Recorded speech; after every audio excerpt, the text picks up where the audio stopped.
You ready for this? I've never been more ready for anything in my whole life.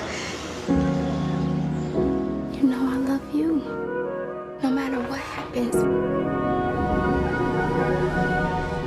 I'm yours and you're mine, and that's it. You and me all the time. Honey, there's something I gotta tell you.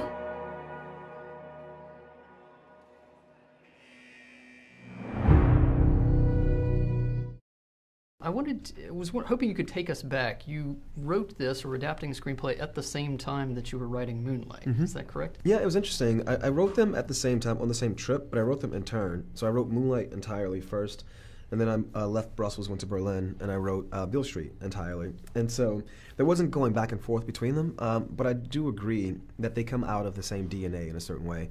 I had the same preoccupations as I was working on the one and the next, and I think when I watch them too, I can clearly see whatever was in my mind and my soul at the time is in the DNA of both these films. I think this film will resonate in a certain way with American audiences and audiences who are familiar with James Baldwin's work. For my outland territory, China, they may not be as familiar with the works of Mr. Baldwin. How would you describe his canon and I guess the tones and themes that he explores in so much of his work? Yeah, I think the reason why I wanted to adapt *If Beale Street Could Talk*, which is one of his lesser-known novels, is because to me it encapsulates the two sides, the dual sides of the Baldwin aesthetic. Mr. Baldwin wrote both fiction and nonfiction, and in his fiction, he was very diligent about reflecting these depictions of sensuality, of romance, interpersonal relationships between two people, and getting at their humanity through that prism.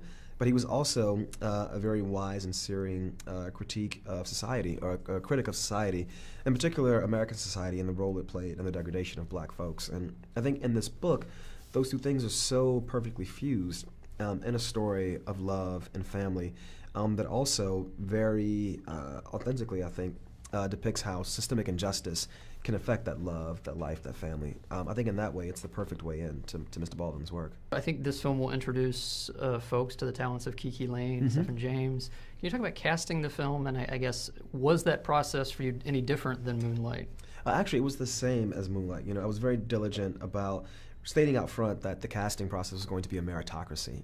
I rarely have an actor's face in my head as I'm writing the script. And so for me, Tish and Fonnie were these blank slates. They were feelings, but blank slates. And I was hoping that an actor would come in and match up with the feeling I had in my heart, of what this character was when I read them in the novel and when I wrote them in the script. And with Kiki in particular, there's this duality that the character has to have. Tish is both a girl and a woman in the film. There are times when you see her experiencing everything for the first time, and other times when you hear her through the voiceover speaking in a very wizened way, somebody who's evolved through these experiences. And Kiki, who I'd never heard of before, I'd never seen, her tape came in and I just saw that thing, I could feel it.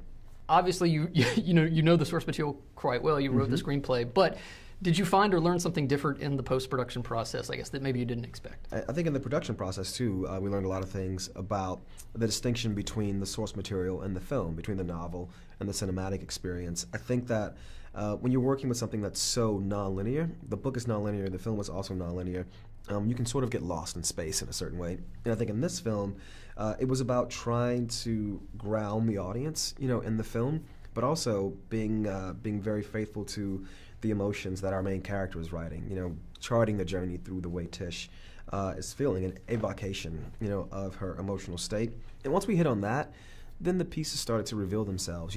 It's interesting, normally you make a film, and there's 2 or 3 ways you can structure it. This film, there's like 80 different ways you can structure it if you really let yourself go and just float through consciousness the way all our minds work.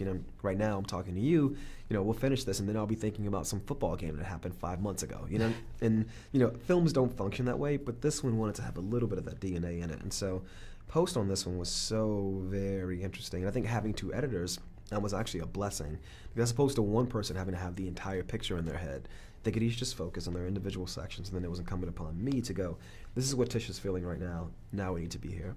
We are drinking to new life. Tish gonna have Fonnie's baby. I hope it's a boy. Come on over here, daughter. You're a good girl, and I'm proud of you.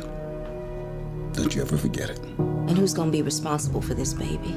The father and the mother. I want to hold you in my arms like gotta hold our baby in my arms. We'll find a way.